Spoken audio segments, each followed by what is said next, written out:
মহাভারতের বিশাল প্রেক্ষাপটে এমন কিছু চরিত্র আছে যাদের ছাড়া এই মহাকাব্যটা যেন অসম্পূর্ণ থেকে যায়। একদম। আজ আমরা তেমনই এক কেন্দ্রীয় চরিত্রকে নিয়ে আলোচনা করব, যিনি একাধারে একজন শ্রেষ্ঠ শিক্ষক, অপ্রতিরোধ্য যোদ্ধা, আবার স্নেহশীল পিতা এবং এক বিয়োগান্তক নায়কও বটে। আচার্য দ্রোণ। হ্যাঁ, আজ আমরা আচার্য দ্রোণের জীবনের গভীরে প্রবেশ করতে চলেছি। এই আলোচনাটা আমার মনে হয় খুব জরুরি, কারণ দ্রোণের জীবন শুধু একটা গল্প নয়, এটা ক্ষমতা, নীতি, ব্যক্তিগত স্নেহ আর প্রতিশ্রুতির এক জটিল সমীকরণ। ঠিক। তার জন্ম থেকে মৃত্যু পর্যন্ত যাত্রার মাধ্যমে আমরা আসলে বোঝার চেষ্টা করব কেন একজন এত জ্ঞানী ও শ্রদ্ধেয় মানুষ একই সাথে এত বিতর্কিত হতে পারেন। তার জীবনের সিদ্ধান্তগুলো আমাদের নৈতিকতার অনেক কঠিন প্রশ্নের সামনে দাঁড় করিয়ে দেয়। চলুন তাহলে একেবারে শুরু থেকেই ব্যাপারটা তলিয়ে দেখা যাক। দ্রোণাচার্যের জন্মের গল্পটাই তো বেশ অদ্ভুত, তাই না? খুবই অদ্ভুত। সাধারণ মানুষের মতো মাতৃগর্ভে নয়, তার জন্ম হয়েছিল মহর্ষি ভরদ্বাজের সংরক্ষিত তেজ থেকে একটা যোগ্য পাত্র বা দ্রোণের মধ্যে। সেখান থেকেই তার নাম দ্রোণ। হ্যাঁ, তার জন্মটা অলৌকিক, কিন্তু তার জীবনের গতিপথটা তৈরি করে দিয়েছিল খুব সাধারণ মানবিক একটা সম্পর্ক, বন্ধুত্ব। দ্রুপদের সাথে তার বন্ধুত্ব। ঠিক। বাল্যকালে পাঞ্চাল রাজকুমার দ্রুপদ তার পিতার আশ্রমে শিক্ষা নিতে আসেন, আর সেখানেই দুজনের মধ্যে এক গভীর বন্ধুত্ব গড়ে ওঠে। আর সেই বন্ধুত্বের সূত্রে দ্রুপদ খেলার ছলে কথা দিয়েছিলেন যে রাজা হলে দ্রোণকে অর্ধেক রাজ্য দেবেন। এটা শুনতে তো খুব একটা শিশুসুলভ প্রতিশ্রুতির মতো মনে হয়। হ্যাঁ, কিন্তু দ্রোণের কাছে এটা সম্ভবত নিছক ছেলে খেলা ছিল না। এখানে কি গল্পের প্রথম মোচড়? ঠিক এখানেই। দ্রোণের কাছে এটা ছিল এক বন্ধুর দেওয়া পবিত্র বচন, একটা প্রতিশ্রুতি। এক সরল ঋষিপুত্র বন্ধুর আবেগের কথাকে সত্যি বলে বিশ্বাস করেছিলেন। তিনি বোঝেননি যে রাজদরবারের রাজনীতি আর আশ্রমের সরলতার মধ্যে আকাশ পাতাল তফাত। একদম। এই নিষ্পাপ বিশ্বাসী কিন্তু ভবিষ্যতের এক ভয়ঙ্কর প্রতিশোধের বীজ বপন করেছিল। এখানেই ট্র্যাজেডি শুরু। একদম। এরপর দ্রোণ মহর্ষি শরদবানের কন্যা কৃপিকে বিবাহ করেন এবং তাদের পুত্র অশ্বত্থামা জন্ম হয়। কিন্তু সূত্রগুলো বলছে দ্রোণ ছিলেন আশ্চর্য রকমের নির্লোভ। হ্যাঁ, ধনসম্পদের প্রতি তার কোনো মোহ ছিল না। কিন্তু এই নির্লোভ থাকাটা কি একজন গৃহস্থের জন্য, একজন পিতার জন্য আদৌ সম্ভব? এটাই তো তার জীবনের সবচেয়ে বড় সংঘাত। একজন ব্রাহ্মণ হিসাবে তার আদর্শ ছিল জাগতিক মোহ ত্যাগ করা, কিন্তু একজন পিতা হিসেবে তার দায়িত্ব ছিল সন্তানের ভরণপোষণ। ঠিক। এই দুই পরিচয়ের মধ্যে তিনি ভারসাম্য রাখতে পারছিলেন না, আর তার ফল হয়েছিল মারাত্মক। হ্যাঁ, আর সেই চরম দারিদ্র্যের মধ্যেই সেই হৃদয় বিদারক ঘটনাটা ঘটে, যা দ্রোণের জীবনকে পুরোপুরি বদলে দেয়। অশ্বত্থামার ঘটনাটা? শিশু অশ্বত্থামা দুধের জন্য কাঁদলে তার মা কৃপি চালের গুঁড়ো জলে গুলে দুধ বলে খেতে দেন। সেই সাদা জল খেয়েই শিশুকে আমি দুধ খেয়েছি বলে আনন্দে নাচতে থাকে, আর অন্য শিশুরা তাকে উপহাস করে। এই দৃশ্যটা ভাবলেই কেমন লাগে। পর্দার আড়াল থেকে এই দৃশ্য দেখে দ্রোণের ভেতরটা ভেঙে চুরমার হয়ে যায়। এই একটি ঘটনাই দ্রোণের জীবনের দর্শন বদলে দেয়। ঠিক। এতক্ষণ যিনি নির্লোভ, আত্মসম্মানী ব্রাহ্মণ ছিলেন, তিনি হঠাৎ উপলব্ধি করেন এই পৃথিবীতে ধনহীন মানুষের কোনো সম্মান নেই, এমনকি তার নিষ্পাপ সন্তানেরও কোনো মর্যাদা নেই। আমার তো মনে হয় দ্রোণের আদর্শগত মৃত্যু কিন্তু কুরুক্ষেত্রে হয়নি, ওই দিন নিজের সন্তানের উপহাস দেখেই হয়ে গিয়েছিল। আপনি কি একমত? খুব সুন্দর একটা পর্যবেক্ষণ, আমি পুরোপুরি একমত। ওই মুহূর্তে তার ব্রাহ্মণ্যবাদী নির্লিপ্ততাকে ছাপিয়ে যায় এক পিতার যন্ত্রণা আর অপমানবোধ। পুত্রের প্রতি স্নেহ তাকে তার এতদিনের পুষে রাখা আত্মসম্মান বিসর্জন দিয়ে পুরনো বন্ধুর কাছে সাহায্য চাইতে বাধ্য করে। তিনি আর আদর্শবাদী ব্রাহ্মণ রইলেন না, হয়ে উঠলেন একজন মরিয়া পিতা। আর সেই মরিয়া মনোভাব নিয়ে তিনি অনেক আশা নিয়ে পাঞ্চাল রাজসভায় দ্রুপদের কাছে যান। হয়তো ভাবছিলেন তার বাল্যবন্ধু ছুটে আসবে, তাকে জড়িয়ে ধরবে, তার দুঃখ বুঝবে। কিন্তু বাস্তবটা ছিল ঠিক তার উল্টো।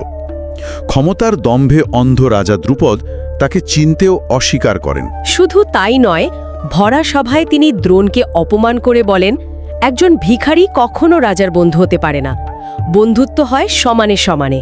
এই কথাটা দ্রোণের বুকে তীরের মতো বিঁধেছিল। এটা তো শুধু সাহায্য প্রত্যাখ্যান ছিল না, এটা ছিল তার পরিচয়, তার বন্ধুত্ব, তার গোটা অতীতটাকেই মুছে ফেলার একটা চেষ্টা। ঠিক তাই। এই অপমানই তাকে একজন প্রতিশোধ পরায়ণ মানুষে পরিণত করে। তিনি সেই মুহূর্তেই প্রতিজ্ঞা করেন একদিন তিনি দ্রুপদের দম্ভ চূর্ণ করবেন এবং বুঝিয়ে দেবেন সমানে সমানে বন্ধুত্ব কাকে বলে। আর এই প্রতিজ্ঞা পূরণ করতেই তার ক্ষমতার প্রয়োজন ছিল। আর ক্ষমতা তখন হস্তিনাপুরের হাতেই কেন্দ্রীভূত। তাই এই ঘটনাই তাকে হস্তিনাপুরের দিকে ঠেলে দেয়। তার মানে হস্তিনাপুরে তিনি ভাগ্য বদলাতে আসেননি, এসেছিলেন প্রতিশোধের অস্ত্র খুঁজতে। এই দৃষ্টিকোণ থেকে দেখলে রাজকুমাররা তার কাছে ছাত্রের চেয়েও বেশি কিছু ছিল।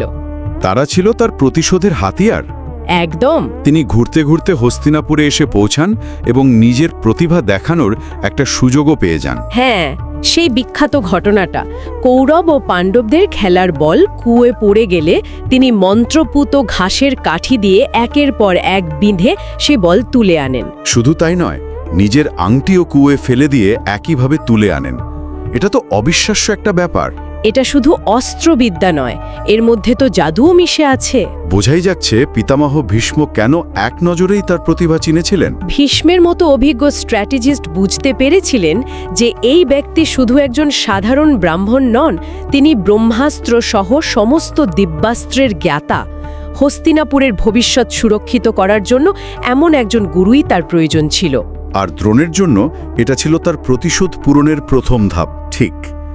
আর ভীষ্মের জন্য এটা ছিল হস্তিনাপুরের সামরিক শক্তিকে অপ্রতিরোধ করে তোলার একটা সুযোগ। মানে দুজনেরই লক্ষ্য পূরণ হলো। কিন্তু গুরু হিসেবে দ্রোণের চরিত্রটা ভীষণ জটিল।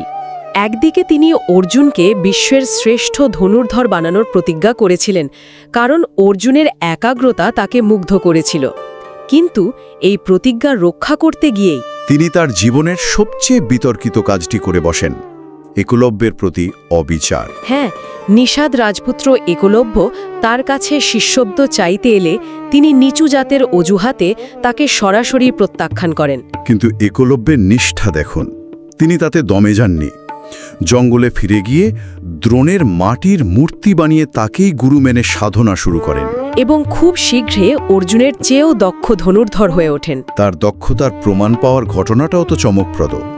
একটা কুকুর তার সাধনায় ব্যাঘাত ঘটানোয় তিনি শব্দভেদী বাণ দিয়ে কুকুরটার মুখ এমনভাবে বন্ধ করে দিয়েছিলেন যে কুকুরটা একটু আহত হয়নি, কিন্তু ডাকতেও পারছিল না। এই নৈপুণ্য দেখেই তো দ্রোণ ও পাণ্ডবরা তাকে খুঁজে বের করেন। যখন দ্রোণ জানতে পারেন যে তাঁরই মূর্তিকে সাক্ষী রেখে একলব্য অর্জুনের চেয়েও বড় যোদ্ধা হয়ে উঠেছে, তখন তার সামনে এক বিরাট ধর্মসংকট উপস্থিত হয়। একদিকে গুরুর ধর্ম হল প্রতিভাকে সম্মান করা, অন্যদিকে তিনি অর্জুনকে দেওয়া প্রতিশ্রুতিতে আবদ্ধ। কিন্তু এখানে একটা প্রশ্ন আসে, এটা কি শুধু অর্জুনের প্রতি পক্ষপাত ছিল, নাকি এর পেছনে আরও গভীর কোনো সামাজিক বা রাজনৈতিক কারণও ছিল? এটা খুবই গুরুত্বপূর্ণ প্রশ্ন। এর উত্তরটা সম্ভবত বহুস্তরীয়। প্রথমত, অর্জুনের প্রতি তার স্নেহ এবং নিজের প্রতিজ্ঞা রক্ষার তাগিদ তো ছিলই, সেটা তো পরিষ্কার। দ্বিতীয়ত, তিনি ছিলেন হস্তিনাপুরের রাজগুরু। তার দায়িত্ব ছিল কুরু বংশের রাজকুমারদের শ্রেষ্ঠ হিসেবে প্রতিষ্ঠা করা। একলব্য একজন নিষাদ, মানে উপজাতি গোষ্ঠীর রাজপুত্র। তার মতো একজন যদি কুরু রাজকুমারদের চেয়েও শক্তিশালী হয়ে ওঠে, তবে সেটা রাজ্যের নিরাপত্তার জন্য একটা হুমকি হতে পারে বলে তিনি হয়তো ভেবেছিলেন। তাই এখানে ব্যক্তিগত স্নেহের সাথে রাজধর্মের একটা সংঘাতও ছিল। তাহলে কি বলা যায় যে তার গুরু ধর্মের চেয়ে রাজ আনুগত্য বড় হয়ে গিয়েছিল? বলা যেতেই পারে। আর সেই কারণেই তিনি গুরুদক্ষিণা হিসাবে একলব্যের ডান হাতের বৃদ্ধাঙ্গুষ্ঠ চেয়ে বসেন, যা একজন ধনুর্ধরের জন্য তার সর্বস্ব। এই ঘটনাটি দ্রোণের চরিত্রের সবচেয়ে ধূসর দিকটি উন্মোচন করে। তিনি একজন প্রতিষ্ঠান নির্মাতা, কিন্তু সেই প্রতিষ্ঠান আর নিজের দেওয়া বচন রক্ষা করার জন্য তিনি এক অসামান্য প্রতিভার বলিদান দিলেন। এটা আমাদের শেখায় যে কিভাবে ব্যক্তিগত আনুগত্য বা স্নেহ প্রাতিষ্ঠানিক ধর্ম বা এথিক্সের ওপরে উঠে একজন মহান মানুষকেও নৈতিকভাবে অন্ধ করে দিতে পারে। একদম। এরপরেই আসে সেই মুহূর্ত যার জন্য দ্রোণ এত কিছু করলেন। রাজকুমারদের শিক্ষা শেষ হলে তিনি গুরু দক্ষিণা চাইলেন। আর সেই দক্ষিণা ছিল পাঞ্চাল রাজ দ্রুপদকে বন্দী করে তার সামনে হাজির করা। প্রথমে কৌরবরা আক্রমণ করে এবং অহংকারের বশে তারা পরাজিত হয়। কিন্তু পরে পাণ্ডবরা, বিশেষ করে অর্জুন, দ্রুপদকে রথে বেঁধে এনে দ্রোণের পায়ের কাছে ফেলে দেন। ভাবুন সেই দৃশ্যটা। যে দ্রুপদ একদিন দ্রোণকে ভিখারি বলে অপমান করেছিলেন, আজ তিনি তারই ছাত্রের হাতে বন্দী। আর তখন দ্রোণ যা করলেন সেটা ছিল এক নিখুঁত মনস্তাত্ত্বিক প্রতিশোধ। তিনি দ্রুপদকে বলেন, একসময় তুমি বলেছিলে বন্ধুত্ব সমানে সমানে হয়, আজ আমি তোমার রাজ্যের অর্ধেক নিয়ে নিলাম। এখন আমরা দুজনেই অর্ধেক রাজ্যের রাজা, আমরা সমকক্ষ, এখন কি আমরা বন্ধু হতে পারি? ঠিক, তিনি দ্রুপদকে হত্যা না করে তার দম্ভ চূর্ণ করলেন, মৃত্যুর চেয়েও বড় অপমান করলেন। তিনি দ্রুপদকে অর্ধেক রাজ্য ফিরিয়ে দিয়ে কি সত্যি মহত্বের পরিচয় দিলেন, নাকি এটা ছিল অপমানের সবচেয়ে সূক্ষ্ম এবং নিষ্ঠুর উপায়? আমার তো মনে হয় দ্বিতীয়টাই। কিন্তু এই প্রতিশোধের আগুন তো নিভল না, বরং নতুন করে জ্বলে উঠল। ঠিক, অপমানিত দ্রুপদ দ্রোণকে বধ করার জন্য পুত্র কামনা করে যজ্ঞ করেন, আর সেই যজ্ঞ থেকেই ধৃষ্টদ্যুম্ন ও দ্রৌপদীর জন্ম হয়। ধৃষ্টদ্যুম্না জন্মেছিলেনই দ্রোণকে হত্যা করার দৈব নির্দেশ নিয়ে। কর্মের চক্রটা যেন ঘুরতেই থাকল। দ্রোণের প্রতিশোধ সম্পূর্ণ হল, কিন্তু এর ফলে একটা নতুন প্রতিশোধের চক্র শুরু হয়ে গেল। আর এই চক্রের চূড়ান্ত পরিণতি আমরা দেখতে পাই কুরুক্ষেত্রের ময়দানে।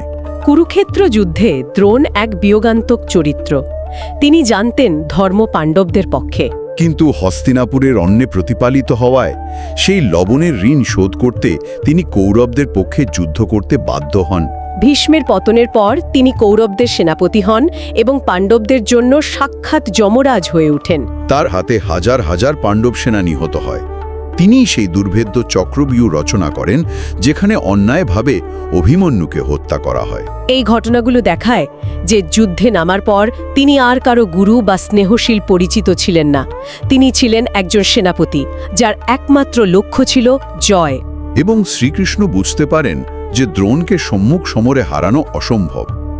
যতক্ষণ তার হাতে অস্ত্র থাকবে তিনি অজেয়।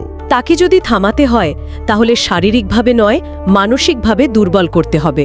আর দ্রোণের সবচেয়ে বড় দুর্বলতা ছিল তার পুত্র অশ্বত্থামা। সেই পুত্রের জন্যই তিনি একদিন নিজের আদর্শ বিসর্জন দিয়েছিলেন, আর সেই পুত্রই তার পতনের কারণ হল। কৃষ্ণের পরিকল্পনায় ভীম অশ্বত্থামা নামের একটি হাতিকে হত্যা করেন এবং ব্যাটলফিল্ডে রটিয়ে দেওয়া হয় যে অশ্বত্থামা নিহত। দ্রোণ এই খবর কিছুতেই বিশ্বাস করতে পারছিলেন না।